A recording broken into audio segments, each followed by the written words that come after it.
আজ ছিল কেশপুর থানার সব থেকে বড় রাধাকুঞ্জ। তো নমস্কার, আমার নতুন একটি ভিডিওতে তোমাদেরকে স্বাগত। তো অনেকদিন ধরে ভিডিও দেওয়া হচ্ছে না, তার জন্য কিছু মনে করো না।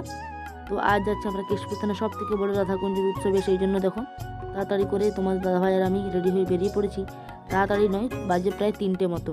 বাবা মা সকালবেলা চলে গেছে, আমরা যাচ্ছি একটু দেরি করে। এটা দেখো মন্দিরের সামনে কেমন ভিড়, প্রচুর পরিমাণে ভিড় হয় এইখানটাতে, সেই জন্য একটু দেরি করে যাওয়া। তো যত দেরি হবে তো ভিড়ের পরিমাণটা অনেকটাই কম হবে। এটা হলো মেন যে জগন্নাথ দেবের যে মন্দির, সেই জগন্নাথ দেবের মন্দির। তো আমরা মন্দিরের ভেতরে ঢুকে যাচ্ছি, আস্তে আস্তে করে মন্দিরটা প্রদক্ষিণ করবো 3বার, তারপর প্রণাম করে আমরা শান্তির জল নেব আর কি। তো দেখো এইভাবে আস্তে আস্তে করে প্রদক্ষিণ করছি, আর প্রচুর পরিমাণে ভিড়, প্রচুর লোকজনের সমাগম হয়। তো তোমরা কারা কারা এই জায়গাটাতে গিয়েছো বা যাও অবশ্যই কমেন্ট করে জানিও, আর তোমাদের কেমন লাগে সেটাও কিন্তু অবশ্যই কমেন্ট করে জানাতে ভুলবে না। তো আগের দিনকে এইখানে যে পুজো ছিল সেদিন, তার আগের দিনকে প্রচণ্ড পরিমাণে বৃষ্টি হয়েছিল। আমরা তো হয়তো ভেবেছিলাম যে এবছর তো যেতেই পারবো না, কারণ এত পরিমাণে বৃষ্টি কী হবে জানা ছিল না। তো আমাদের প্রণাম করা হয়ে গিয়েছে। এদিকে দেখো সবাই প্রণাম করে তোমার শান্তির জল নিচ্ছে আর আবিরের টিকা নিচ্ছে। তো এটা হলো জগন্নাথ দেবের মন্দিরের ভেতরটা, তোমাদেরকে একটু জগন্নাথ দেবের দর্শন করিয়ে দিচ্ছি। তো তারপর খাওয়া দাওয়ার দিকে চলে এলাম।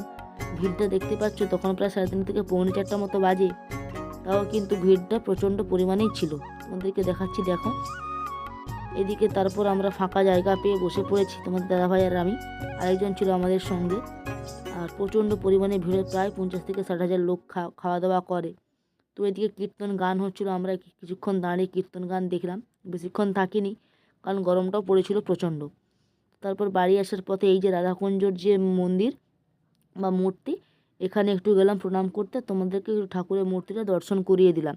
তো তোমাদের ভিডিওটা কেমন লাগলো অবশ্যই কমেন্ট করে জানাবে। যারা ইউটিউব থেকে দেখছো অবশ্যই আমার ইউটিউব চ্যানেলটাকে সাবস্ক্রাইব করে অল বেল বাটনে ক্লিক করবে, আর যারা ফেসবুক থেকে দেখছো অবশ্যই আমার ফেসবুক পেজটাকে ফলো করবে।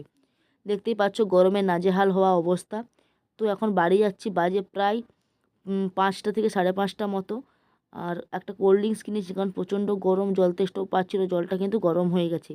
তোমাদের ভিডিওটা কেমন লাগলো জানিয়ে। তো আজকের মতো এতটা, থ্যাঙ্কস ফর ওয়াচিং, বাই।